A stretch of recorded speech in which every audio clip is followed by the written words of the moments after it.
होगी शेख फरीद की उनके गुरु जी की सिद्धि है। अपने आत्माओं इतनी सिद्धि युक्त प्राणी से संत आसपास उसका खूब बोलबाला हो गया इस बात से। माई ने जब आंखें देखी, सारी कहानी बताई, सारे गांव में चर्चा होगी, और बे ऐसा महापुरुष नहीं देखा। अपने चेले की आंख भी ठीक कर दी, स्वस्थ हो गया। लेकिन वो आंख थोड़ी छोटी बन गई, ये प्रमाण देने के लिए कोई संत ने इसको ठीक कर दिया। अपने आत्माओं इसका रिजल्ट देखना क्या है। इस कथा जो दास सुनाने जा रहे हैं आपको, सारे भ्रम मिट जाएंगे आपके। अब कुछ दिनों के बाद क्या होता है, संत जी की मृत्यु होगी उस फकीर की, आश्रम वाले की। और वो चेले इस सब बात से चिंतित थे। एक शेख फरीद से महात्मा ज्यादा प्यार करते हैं, कहीं इसको प्रधान ना बना जाए आश्रम का। लेकिन साधु संत भक्ति के लिए निकलते हैं, आश्रमों के लिए नहीं। कुछ दिनों के बाद उसने उस आश्रम को त्याग दिया। कि उनके गुरुजी ने क्या बता रखा था कि बेटा ज्यादा से ज्यादा तप करो, और तपस्या ज्यादा करने से जितना शरीर को कष्ट दोगे उतना भगवान आपको मिलेगा और दर्शन देगा। अब देखो कमाल की बात है, सबके साथ ऐसे कर रखा है काल ने। आप किसी हिंदू यानी सनातन धर्म के व्यक्ति ने पूछ कर देख लो भगवान कैसा है, कहते निराकार है। और किसी ईसाई को पूछ कर देख लो वो कैसा है, गॉड गॉड इज फॉर्मलेस, भगवान निराकार है। किसी मुसलमान भक्त ने पूछ लो, वो कहेगा भगवान बेचून है, निराकार है। और तो क्या हुआ, शेख फरीद ने सोचा गुरु जी का आदेश है भाई जितना गणा तप करेंगे भगवान मिलेगा।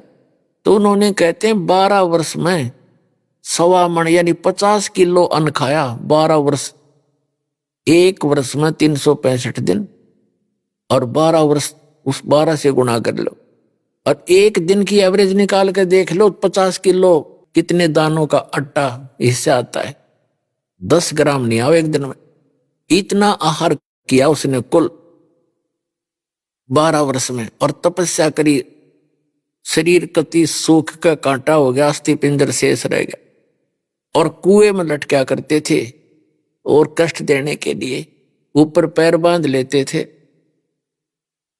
वृक्ष के टहनी का नीचे कुआं था, उस वृक्ष के रस्सा बांध कर नीचे चले जाते थे, क्योंकि बाहर कौवे आंख निकाल लेते हैं। और बाहर आते थे, थोड़ा बहुत आहार करते थे, फिर लटक जाते थे। एक दिन वो आकर लेट गया, ज्यादा थके हुए थे ऐसे, और कौव्या ने सोचा आदमी मर गया, आकर बैठ गया। उसके सारे शरीर पर घूमे फिरे, उसमें कितना मांस दिखा नहीं, अस्थि पिंजर कति शेष खाल में लिपटा हुआ। माथे भागा बैठ गए कि आंख खाएंगे ये, इनमें कुछ है मांस थोड़ा सा। तब शेख फरीद ने कहा कि भाई कौव्यो, मेरी आंख आंख ना खाइयो, मेरे शरीर पर कहीं मांस हो तुम वैसे खा लो, मेरी आंख छोड़ दो, मुझे परमात्मा के दर्शन करने हैं। आंख खराब कर दोगे तो मैं भगवान के दर्शन नहीं कर पाऊंगा। तो जब बोला तो कौवे उठ गए कि तो जीव है, जीवित है व्यक्ति। अब उसने ये सोचा कि भी अगर बाहर रहूंगा तो कौवे खत्म करेंगे मेरे को, आंखें भी खत्म कर देंगे, फिर मैं कति कंडम हो जाऊंगा, भगवान मिले नहीं, और शरीर अंत होने को हो गया। वो इस दृष्टिकोण से फिर दोबारा धीरे धीरे पैर बांधे रखे थे, सहज लटक गया कि अब तो मर के निकलूंगा इसके अंदर से, या तो भगवान मिल जाएगा ना खत्म। अब वो परमात्मा आके खड़े हो गए उस कुएं के ऊपर, और रस्सा पकड़ के उसको बाहर निकालने लगे। कबीर परमेश्वर अल्लाहू अकबर।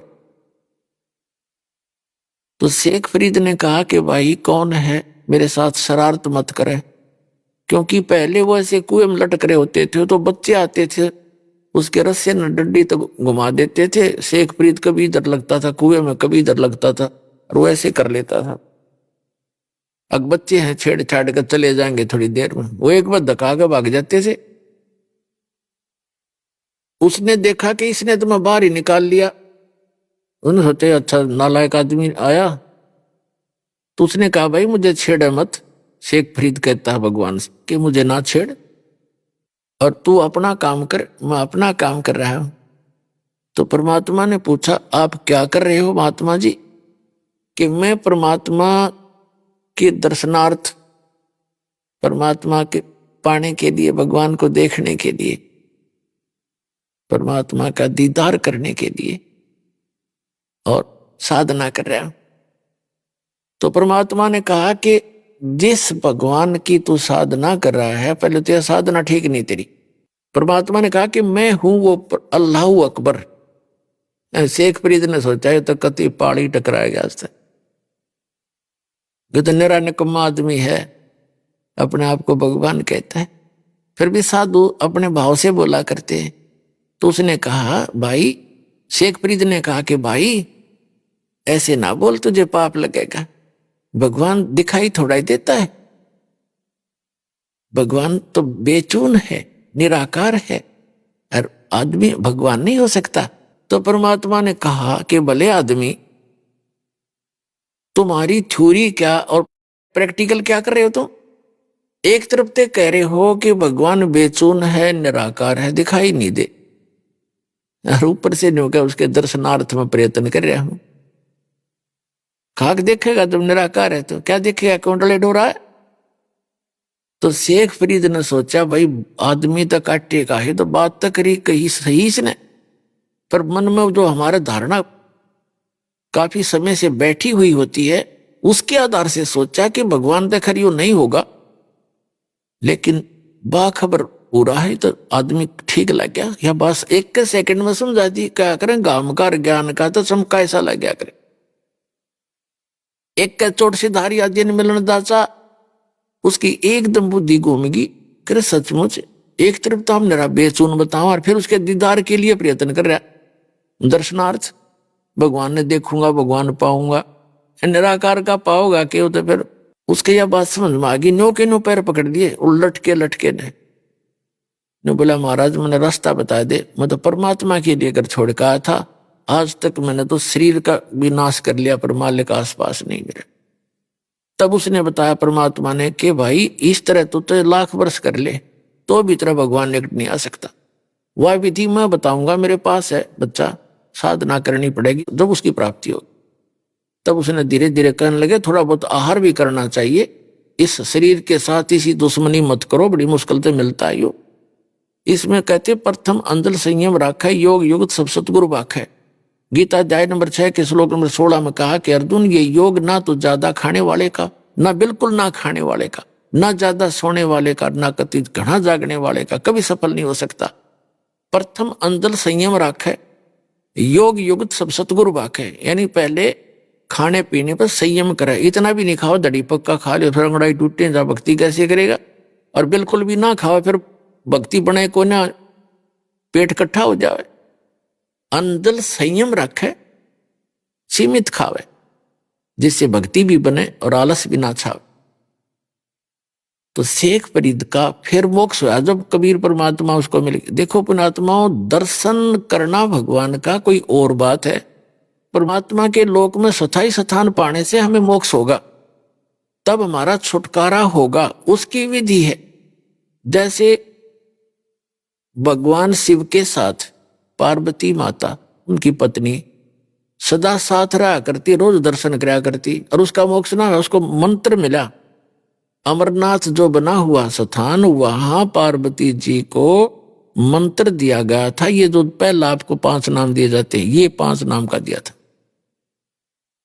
उस मंत्र से उसकी इतना मोक्ष हो गया जितना उस मंत्र से होना था, इतना अमरत्व प्राप्त हो गया उसको, सच्चे दिल से भक्ति, सच्ची साधना करने से। लेकिन शिव जी के दर्शन से मोक्ष नहीं हुआ उसका। तो पुण्यात्माओं, परमात्मा 120 वर्ष, वो अल्लाह अकबर, वो पूर्ण परमात्मा परम अक्षर ब्रह्म 120 वर्ष काशी में रहे। कितने लोगों ने दर्शन किए? 64 लाख तो शेष हो गए थे उनके उस समय, और सब ने दर्शन किए, कोई पार ना हुआ, क्योंकि उन्होंने उनके द्वारा बताई गई साधना पर विश्वास नहीं किया, वह साधना पूरी ना की, और उनको एज ए गॉड ट्रीट नहीं किया। तो परमात्मा के लोक में जाने के लिए हमारी मर्यादाएं हैं, कुछ मंत्र हैं। उन मंत्रों की शक्ति से इस शरीर के अंदर जो हमारे सूक्ष्म शरीर है, बॉडी के अंदर, इस स्थूल शरीर से प्रयत्न करके साधना करके हम उसको चार्ज करना हमने, और इस शरीर को छोड़ देंगे तो ऊपर का यहाँ का इस काल का दिया से प्राप्त मटेरियल है, इसको तो ये इतना सामान इसको छोड़ दे, इसके अंदर जो शरीर है वो हमारा इतना चार्ज हो जाएगा और फिर वो इससे निकलते ही और फुल स्पीड तो ऊपर जाएगा तिरकुटी पर। इन सब के अकाउंट क्लियर मिलेंगे आपको, क्योंकि ये जो शरीर है सूक्ष्म शरीर फिर इतना लंबा हो जाएगा इससे निकलते ही भक्ति युक्त प्राणी का। जैसे आप कभी सूर्य की तरफ पीठ करके सुबह सुबह 10 बजे से 10-11 बजे से पहले पहले सूर्य की तरफ पीठ करके और अपनी छाया पर ध्यान रखना, अपनी छाया की छाती पर काफी देर 1 मिनट एकटक देखते रहना और फिर सामने देखना। आपको जमीन से लेकर आसमान को छूता हुआ आपका सिर, नीचे पैर, इतना लंबा शरीर दिखाई देगा। तो ये शरीर इतना लंबा हो जाता है, फिर ये आत्मा यहां से स्टार्ट करती है मूल कमल से, इसमें से सूक्ष्म शरीर से, इसमें से निकलकर फिर त्रिकुटी में जाती है।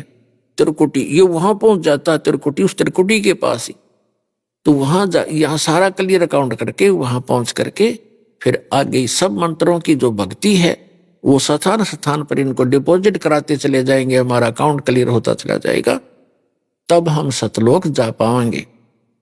तो इस प्रकार मोक्ष होगा। तो पुण्यात्माओं, आज का जो सत्संग है कि पूर्व के संस्कार जो प्रारब्ध यानी किस्मत में लिखे हुए बैड जो हमारे बुरे पाप कर्म हैं, बुरा लेख है, उनको भी पूर्ण परमात्मा काट सकता है, आपको सुखी कर सकता है, आपकी आयु भी बढ़ा सकता है। और जैसे पुनर्जन्म के ऊपर जो बहुत सी भ्रांतियां हैं मानव के अंदर, तो पुनर्जन्म होता है और पुनर्जन्म के आधार से ही यहाँ कोई गरीब है, कोई अमीर है पूर्व जन्म के संस्कार से, और कोई रोगी है, कोई स्वस्थ है, कोई मंत्री है, कोई प्रधानमंत्री है, कोई एक रिक्शा चालक है, कोई कागज चुगता फिरता है, कोई कुछ कर रहा है। तो ये पूर्व जन्म की किस्मत है, पूर्व जन्म के प्रारब्ध में लिखे हुए संस्कार से है। और परमात्मा का एक विधान है कि जो जन मेरी शरण है ताका हूं मैं दास, और गेल गेल लाग्या फिर जब तक धरती आकाश। एक राबी नाम की लड़की थी, मुसलमान समुदाय में उसका जन्म था, और वो बहुत पुण्यकर्मी थी, पूर्व जन्म की संस्कारी बेटी थी, भगवान की आत्मा थी। तो वो अल्लाह अकबर, वो कबीर परमात्मा उस बेटी को मिला जब वो घास फूस लेने के लिए जंगल में गई हुई थी अपने खेतों में। साधु संत को देखकर पुण्यकर्मी प्राणी उस तरफ आकर्षित होते हैं। महात्मा जी को उस बेटी ने प्रणाम किया, उसका विवाह नहीं हुआ था जब तक। तो उस लड़की ने प्रणाम किया, परमात्मा ने कहा बेटा भक्ति करा करो, मनुष्य जीवन भक्ति के लिए मिलता है। उसने बताया जी हम ऐसे ऐसे भक्ति करते हैं, नमाज भी करते हैं, ऐसे करते हैं वैसे करते हैं। उन्होंने सारा कुछ समझाया, बेटी ये नमाज तो ग्लूकोज है, जैसे आज की भाषा में बताऊं आपको, और वास्तविक भक्ति जो है रोग काटने की औषधि से भिन्न है, वो मंत्र है, वो मेरे पास है बेटा, इसकी भक्ति करने से मोक्ष होगा। जिंदा महात्मा के रूप में बैठे थे, जिंदा महात्मा मुसलमानों में होते, और मुसलमानों के महात्मा की बात का जल्दी असर होता है। तो लड़की बात समझ गई, साधु संत सच्ची कहा करते हैं। उन्होंने जो दंत कथा सुन रखी थी मुल्ला और काजियों से, वो साधना वो करी रही थी। तो परमात्मा से उन्होंने कहा ठीक है महाराज जी, तो आप कहोगे मैं ऐसे कर लूंगी कि बेटा भक्ति कर, ये मंत्र जाप किया कर। 5 मंत्र दिए उसको पहले वाले। अब वो मंत्र करती रही, घर वालों से गुप्त रखती रही, लेकिन उसने निर्णय ठान लिया कि मैं शादी नहीं कराऊंगी, क्योंकि पूर्व जन्म की पुण्यकर्मी प्राणी थी और फिर भक्ति से और भक्ति में रंग मिल गया, उसकी और भक्ति बढ़ती चलेगी, आस्था भगवान में बढ़ती चलेगी। अब माता पिता को चिंता हुई, लड़की युवा होगी, बेटी को घर रख नहीं सकते, विवाह करना कंपलसरी, वह मान नहीं रही। तो आखिर में उन लड़की को माता पिता ने कह दिया, बेटी या तो ब्याह करवा ले, नहीं हम दोनों फांसी खावांगे। अब लड़की ने सोची वे तो बड़ा साका हुआ, माता पिता मरेंगे, दोष लगेगा। तो उसने कहा ठीक है। उसने सोची विवाह कर लेती हूँ, पर आगे उस अपने पति से बात करूंगी। लड़की ने स्वीकृति दे दी, उनका निकाह कर दिया। एक अच्छे ऑफिसर, बड़े अच्छे साहब का एक नेक व्यक्ति था, मुसलमान, अच्छा यानी बुद्धिमान व्यक्ति था। एक राजा के यहाँ अधिकारी भी था, वो साहब बना हुआ था, ऑफिसर था। उसका विवाह हो गया। अब उसने जाकर के राबी ने अपने पति से कहा कि मैं आपसे एक बात करना चाहती हूँ। कहा बोलो। कि मैं संतान उत्पत्ति नहीं करूंगी और मुझे आप टच भी ना करना, यदि आपने मुझे टच कर दिया तो मैं आत्महत्या कर लूंगी। वो भगवान से डरने वाला व्यक्ति था। उसने कहा कि एक बात बता राबी, कोई बात नहीं, मैं ऐसे जुल्म नहीं करूंगा तेरे ऊपर, मैं कोई जोर जबरदस्ती तेरे साथ नहीं करूंगा, मैं अल्लाह से डरने वाला व्यक्ति हूं। लेकिन एक बात बता, आपने निकाह कबूल क्यों किया था? मना कर देती।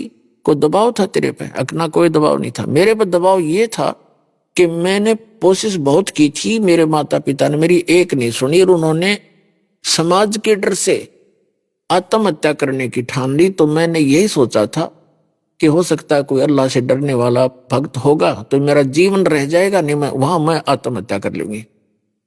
मैं इसलिए विवाह किया है, मेरे माता पिता समाज के डर से मुझे घर नहीं रख सकते थे।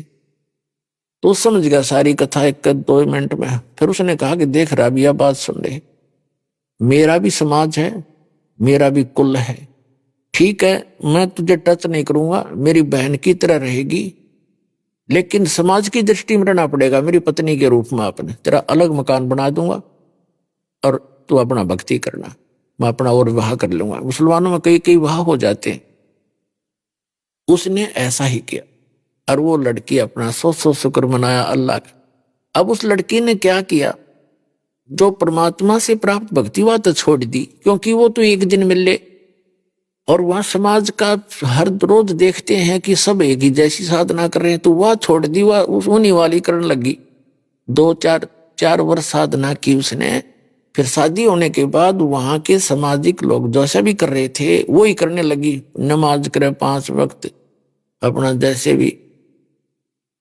जब वो होगी 50 वर्ष के आसपास तो ये हज करने जाते हैं मक्का में। तो उसने अपने पति से कहा कि मैं हज करने जाना चाहती हूं। उसने देखा कि 50 साल की उम्र होगी, आज तक ये कभी मैंने बाहर की औरतों के साथ बैठी भी नहीं देखी, और सीधी आत्मा की। उसने कहा कि आप जा सकते हो, मुझे तो समय नहीं है, ना मैं भी तेरे साथ चलता। वो कहने मैं चली जाऊंगी। तो उसने कहा कि आपके साथ कोई सवारी का प्रबंध कर देता हूँ, ऊंट वगैरह आपके लिए व्यवस्था कर देता हूँ, नौकर साथ चला जाएगा। वो कहने लगी नहीं, मैं पैदल जाऊंगी। भावना थी कि पैदल जाऊंगी और ज्यादा लाभ मिलेगा, और भी बहुत सी बहनें जा रही हैं, मैं साथ चली जाऊंगी। एक अच्छा, वो चली गई। जब मक्का से 50-60 किलोमीटर मील 60 मील जब रहेगी तो चलते चलते कोई आगे जा रही थी, कोई पीछे रह जाती थी, कोई थक जाते थे यात्री, बैठ जाते थे। तो दोपहर का समय था, राबिया मरुस्थल से गुजर रही थी। वहां एक कुआं था और उस कुएं के पास ही कोई झाड़ी के एक स्थान था, उसमें कुतिया ने बच्चे दे रखे थे, उसके छोटे छोटे बच्चे थे। और वो प्यास से इतनी व्याकुल थी कि यदि उसको जल ना मिलता तो शायद ही चंद घंटों की मेहमान थी, मर जाती। अब वो देखा उसने, कुत्ती राबिया की तरफ भागी आई, उसके चरणों में लेटे, फिर कुएं में जाकर झांके और फिर भागी आवे। वो समझ गई कि यह प्यासी है। वहां जाकर देखा राबिया ने कि वहां कोई ना कोई बाल्टी है ना कोई रस्सी है, पानी अवश्य है कुएं के अंदर। अपनी आत्माओं, ऐसी प्यारी आत्माओं, ऐसी समर्पित आत्माओं को रास्ता ना मिलने से कैसे दुखी होते हैं, सही मार्ग ना मिलने से।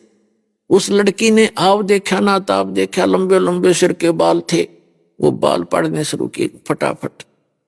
आधे से ज्यादा सिर के बाल सारे पाड़ दिए, लहूलुहान होगी, और उससे रस्सी बांटी लंबी। अपने कपड़े उतारे, मोटे मोटे कपड़े होते थे पहले खद्दर के, और कुएं में फांसे हुए बालों की रस्सी से बांधकर उसको बाहर निकाला। एक मटका पड़ा था, खड्डा सा था, मटका टूटा हुआ, उसके ठेकरे में, उस टुकड़े में कपड़े निचोड़े, फिर निकाले, फिर निचोड़े, और एक कुतिया खूब छिका दी, और फिर अपने पूछ पाछ के सरने, और फिर कपड़े पहनकर और चलने की सोची थी। उसी समय वो मक्का उठ गए, वो मक्का मकान पूरा मंदिर, और कुएं के साथ में आकर लग गया, जैसे प्लेटफार्म पर रेलगाड़ी लग गया करे। उसने राबिया ने देखा, अब राबिया ने देखा कि मक्का आ गया। मक्के के लिए एकदम दौड़ के गई इसमें, और सजदा करवा, सजदा करने लगी, इतने वहां से मक्का उठा। उसी समय एक इब्राहिम सुल्तान अधम नाम का एक राजा था। वो आत्मा कबीर परमात्मा की प्यारी थी, परमात्मा के ज्ञान को समझ चुका था, मुसलमान था, और वो राज त्याग कर सन्यासी हो गया था। वो वहां गया हुआ था मक्का में, क्योंकि संत वहां जाते हैं जहां श्रद्धालु इकट्ठे होते हैं, और वो इब्राहिम सुल्तान उनको समझा रहा था, ये मक्का नहीं एक मकान है भाई, इसमें अल्लाह नहीं है, उसकी पूजा की विधि भी आपको पता नहीं है, मैं बताऊंगा। वो ऐसा चर्चा चल रही थी, इतने में देखा सबने कि मक्का कहाँ गया, मक्का कहाँ गया, अरे मक्का कहाँ गया। तो इब्राहिम सुल्तान अधम कहते हैं कि मक्का नहीं मकाम, और गया रांड के लैंड को नो कह अदम सुल्तान। तो पुण्यात्मा सोचने की बातें हैं कि उस महापुरुष ने इतनी, जिसके लिए मक्का उठ के चला गया, उस औरत को, उस बहन को सुल्तान अदम ने कहा कि एक नालायक बहन को लेने गया, एक नालायक स्त्री को। अब वो तो नालायक कह रहा है, और वहां मक्का उठकर उसके लिए गया राबी के लिए, तो पूरे मुसलमान धर्म में वो एक बहुत ही आदरणीय बहन होगी कि भक्ति ईमान लाओ तो ऐसा लाओ।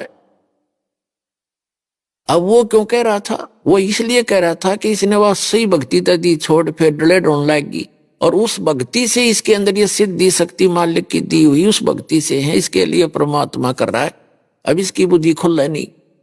अपनात्माओं जैसे शेख फरीद के गुरुजी थे, उनमें कितनी सिद्धि थी, आंख भी ठीक कर दी, लेकिन मोक्ष नहीं था।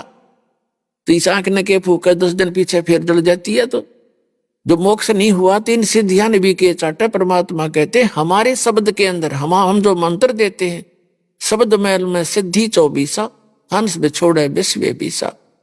कहते हैं हमारे शब्द में, इस नाम से आप में 24 सिद्धि आ जाएंगी, लेकिन इसको प्रयोग करने लगे तो यहीं के यहीं रह जाओगे। आपकी टायर पंचर हो जाएगा, आपकी गाड़ी में दुनिया में प्रभुता अवश्य हो जाएगी, इसको छूना भी नहीं तुम।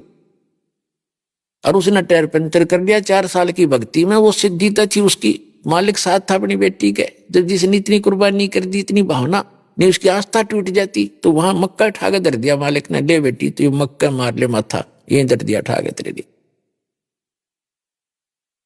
अब उधर से वहां तो वाह वाह होगी, भाई भक्ति हो तो साधना, ईमान लावे तो राबिया जैसा लावे, भक्ति करे तो ऐसा करे। देखो अब उनका ये भ्रम हो गया कि सादिया भी राबिया भी वही भक्ति करे जो हम करते, इससे अगर हम सही करेंगे तो हमें भी ऐसे फल मिलेगा।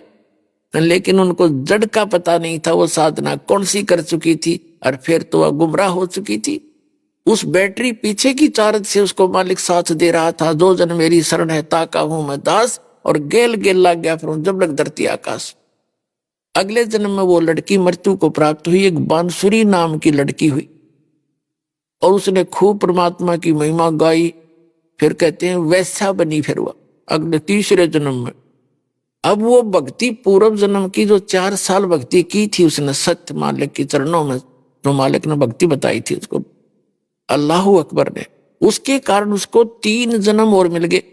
एक राबिया का, फिर वो बंसरी बनी, और फिर वो एक वैसा बनी, और फिर उसका जन्म हुआ लड़की का। उस समय उसकी उस 4 साल की भक्ति करने से उसकी आयु मनुष्य की इतने संस्कार बन गए थे कि तो 3री आयु थी वह 12 वर्ष की मनुष्य जीवन से था उसका, 12 वर्ष का, और वो शेख तकी के पैदा होगी। उस शेख तकी मुसलमान के घर संस्कार था, उसके उसका जन्म ले लिया उसकी बेटी के रूप में, उसी लड़की ने, राबिया ने। अपने आत्माओं, ये मुसलमान भाई भ्रमित हैं, क्योंकि कुरान शरीफ का ज्ञान इनकम्प्लीट है, जिस कारण से उसमें कंप्लीट ज्ञान ना होने से ये कहते हैं जन्म मरण नहीं होता। ये वास्तविक कहानी है। अब वो लड़की जो परमात्मा से सत्साधना की, 4 साल के बाद भक्ति भी छोड़ दी, फिर कितनी सैक्रिफाइस भी की, भगवान ने कैसे चमत्कार भी किए, लेकिन फिर वह आगे जन्म मरण के चक्कर में थी और शेख तकी के घर जन्म हो गया। अब उस शेख तकी के घर जब जन्म हुआ, उस लड़की का 12 वर्ष की आयु होकर उसकी मृत्यु होगी, खत्म हुई, उसको कब्र में दबा दिया गया। उधर से सिकंदर लोधी ने कहा कि हे परमात्मा, हे महाराज, आप मेरे साथ दिल्ली चलो, कबीर साहब से कहा, और वहां के लोगों को उपदेश देना। दाता, उनमें तो सारा दिन ऐसी खींचातानी बड़ी हुई है हिंदू और मुसलमानों में, आपके विचार सुनेंगे, वो आपका यानी एक हो जाएंगे, उसमें कुछ परिवर्तन ना होगा। परमात्मा ने सोची, चल भाई। अब शेख तकी तो मरोड़ी खा ही रहा था, उससे राजा से नाराज था, क्योंकि उसकी तब पोस्ट खत्म होने को जा रही थी, उसका पद खत्म होने जा रहा था। कबीर साहब के अंदर आस्था राजा की होगी, क्योंकि वो तो प्रत्यक्ष भगवान आए हुए थे और उसके इतने दुख दूर कर दिए, जिसका लाग गए सोतन जाने। अब वो क्या चलते चलते वापस आ रहे थे, परमात्मा को, कबीर जी को राजा ने अपने हाथी वाली अंबारी में बैठाया, अपने निजी कक्ष में। इससे और ज्यादा चढ़ गया वो शेख तकी कि मेरी तो वैल्यू खत्म होगी राजा की नजरों में। उन्होंने दरिया के किनारे पड़ाव लाया रात न रुकने के लिए, क्योंकि पानी का आसरा देख करके रुका करते थे। सैनिक भी वहां खाना भी बनाते थे, नहाते धोते, घोड़े खच्चरों को भी पानी पिला लेते थे। वहां टेंट लगा दिए अलग अलग, शेख तकी का अलग टेंट, राजा का अलग। कबीर परमात्मा राजा ने अपने पास रखे थे अपने टेंट में। तो सिकंदर लोधी सुबह सुबह उठा और शेख तकी के चरणों में सलाम वालेकुम करने गया, उसको तो मुंह फेर लिया, बात नहीं करी, सीधे मुंह। तो कारण पूछा राजा ने, गुरुदेव क्या हुआ तो भी?